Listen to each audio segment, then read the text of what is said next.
امیر جماعت اسلامی کراچی حافظ نعیم الرحمان press conference کر رہے ہیں۔ بھارتی سپریم کورٹ نے کشمیر کے قدغن لگائی ہے۔ کشمیر اور پاکستانی عوام اس کو قبول نہیں کریں گے۔ کشمیر پاکستان کا حصہ 76 سالوں سے یہ قرارداد منظور ہوئی ہے۔ کشمیریوں کے ساتھ بھارت کا ظالمانہ رویہ ناقابل قبول ہے اور پوری دنیا کے لیے سوالیہ نشان ہے۔ کشمیر اور فلسطین کے معاملے پر اقوام متحدہ دوہرا معیار دکھاتا ہے۔ اقوام متحدہ اپنی قراردادوں پر عمل نہیں کروا رہی اور بھارت کو کھلا ہاتھ دیا ہے۔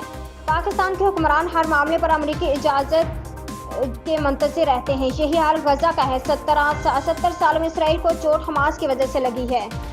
78 لاکھ فوج ہے اسلامی دنیا میں، لیکن یہ امریکہ کے آگے جھکتے ہیں۔ یہ چیزیں کسی کے قابو میں نہیں ہیں۔ امریکہ نے ویٹو کیا ہے اقوام متحدہ میں جنگ بندی کے لیے، ایک طرح سے جنگی جرائم کا اعتراف کیا ہے۔ اسرائیل بچوں اور عورتوں کو مارنے کے علاوہ کچھ نہیں کر سکتا۔ پوری دنیا کے مسلمان فلسطینیوں کے ساتھ ہیں۔ آرمی چیف امریکہ گئے، پاکستان کی باتوں میں وزن ہے، انہیں چاہیے کہ وہاں بات کریں، لیکن اگر پاکستان اپنی شناخت نہیں پہچانے گا تو کوئی نہیں کچھ کر سکتا۔ ایک بات ہو رہی ہے جس کو ویب سائٹ پر آن لائن دکھایا جائے گا۔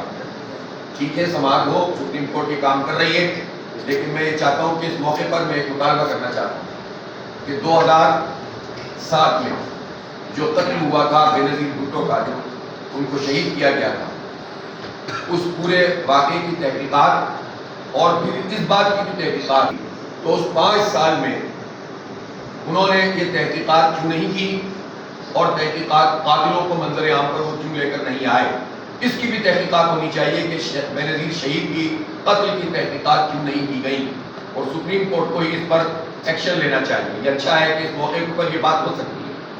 ظاہر ہے وہ بھی ایک پرائم منسٹر اور ان کا قتل ہوا اور کھلے عام ہوا، اور اس وقت ہوا کہ جب یہاں پر پرویز مشرف کی حکومت تھی، لیکن اس کے فوراً بعد پیپلز پارٹی تو NRO لے کر حکومت میں آ گئی، اور جب وہ حکومت میں آ گئی تو 5 سال صدر مملکت طاقتور ترین آدمی آصف علی زرداری صاحب نے یہ تحقیقات کیوں نہیں کی اور منظر عام پر یہ کیوں نہیں آیا، اس بات کی